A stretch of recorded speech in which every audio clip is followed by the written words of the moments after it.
کر دی گئی ہے۔ یہ جو ریٹائرمنٹ ملازم ہمارے ہوتے ہیں تو ان کا سہارا یہ ہوتا ہے، بچوں کا سہارا یہ ہوتا ہے کہ ہماری جو ہے ریٹائرمنٹ کے بعد جو ہے یہ جو پیسے ہیں، یہ ریٹائرمنٹ کی جو پینشن مل کے ہم اپنا گھر چلا سکتے ہیں، بچوں کو سہارا دے سکتے ہیں۔ یہ جب گورنمنٹ نے اتنا معاشی قتل کیا ہے ملازموں کا، تو یہ ہمارا امپلائیز الائنس کا یہ تقریباً میرے خیال میں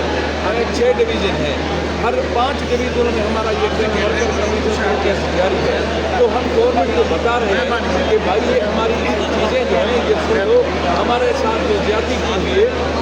جو نوٹیفیکیشن نکلا ہوا ہے پینشن کا وہ ختم کریں۔ اگر نہ کیا گیا تو ہم یہ ہوم ورک کر رہے ہیں، انشاءاللہ ایک بڑا پروٹیسٹ کریں گے، لاکھوں میں لوگوں کو لے کے آئیں گے ادھر۔